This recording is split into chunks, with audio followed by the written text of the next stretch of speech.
All right, it's your boy C. Gilliam, like Squilliam, and I haven't made a front-facing video in some time.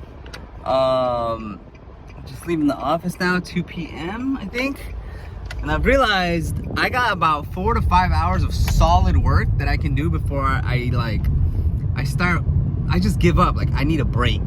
And so usually I'll either go home or I'll do something else, and then I'll get back on the laptop and do like less work that requires less thinking. But if I keep thinking to myself, or like, if I were to come back in the afternoon, even if it's just for 2 hours, 3 hours, I think that would be more effective. Because basically, especially because I've gotten like busy, like there's two kinds of busy for me, or the way I see it.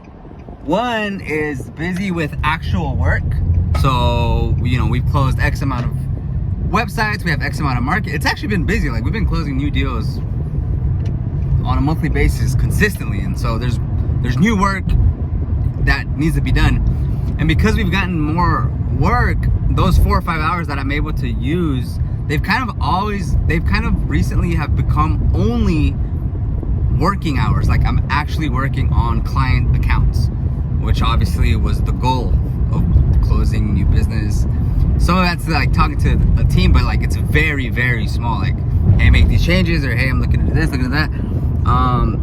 Most of it's actual work, which is good and bad, because what I have found is, like, when you have time, you get to work on things like updating your website, creating packages, reaching out to people for partnerships, from working on the business side of things versus working in the businesses, which is what I've been doing the last couple of weeks because we've been busy.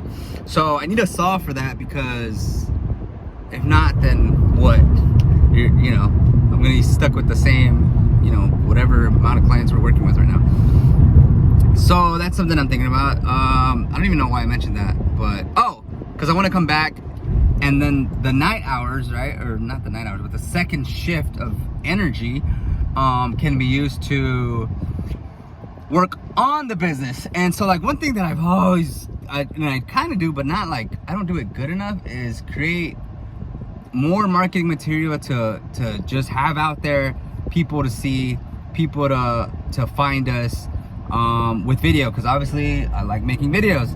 I feel comfortable making videos. I think videos are a great way of selling, education-based selling, question-based selling. Those are the things that I enjoy. I don't like cold calling, right? So, like, I would not do that. What I would do is create content to help people looking for answers, and boom, there I am, or there we are. So with that being said, that would be the update that I'd like to do. I was gonna make a completely different video topic, but now it's like they're kind of mixed, but I'm gonna do it anyways. So I've been thinking about this whole not concept, but this whole, when I was in college, Jesus, and you would go to interviews and stuff. One of the things that some people liked is they'd ask you a question like, hey, if you didn't know how to, let's say you didn't know how to do this thing, how would you go about solving it? And a lot of times the answer that people are still looking for, and were looking for back then, was, how would you solve that problem? And it was like, oh, I would Google it. That was my answer always. And so, like, that has become like, if you don't know something, Google it. Okay, so that was good for a while. And then now, like, you also see people saying like, oh, well, school's dumb, or like going to school is dumb because you could just Google everything. And it's like, okay, there's some truth to that, sure. And I used to kind of think the same way. And then recently I saw like something about like, I Googled it, you can't lie because you can Google the truth, or something like that. And I don't even know where this goes. This doesn't even really fit any category that I usually talk about. But it's like, I don't think that's right, because Google is not the truth. Google is not a fact. Google is a search engine where answers are provided by humans. So it's like this machine, this algorithm, the search engine doesn't give you the right answer. It just gives you the most relevant answer that thinks is right. But it doesn't mean that the words that are being popped back are truth. And I kind of have like not a big issue with it, but it is a problem to think like, okay, are we, I don't know, like not as a society, but like, are we at a point where, I'm just gonna talk this out. I don't really know what I'm trying to say. Are we at a point where we are accepting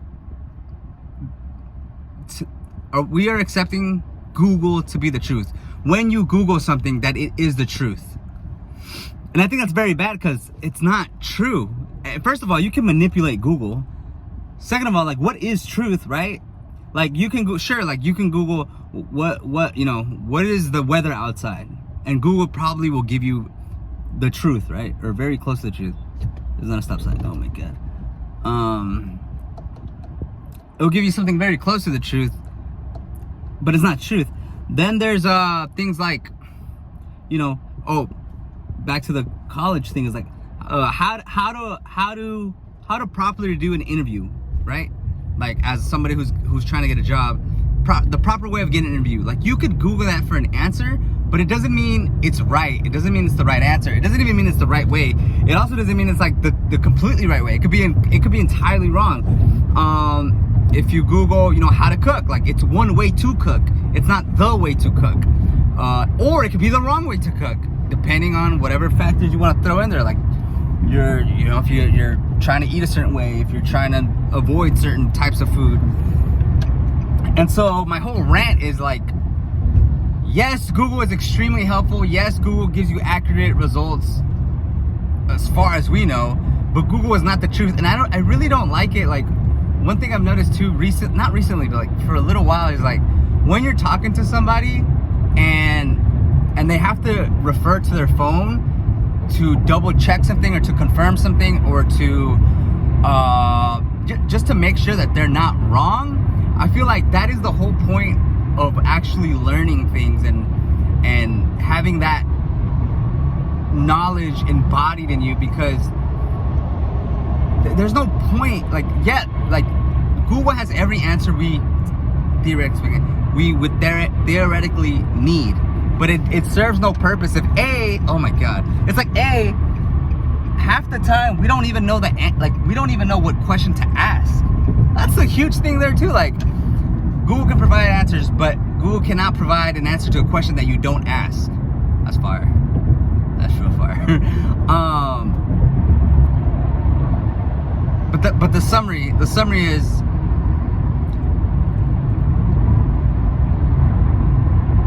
Google doesn't have all the answers, and Google is not the truth.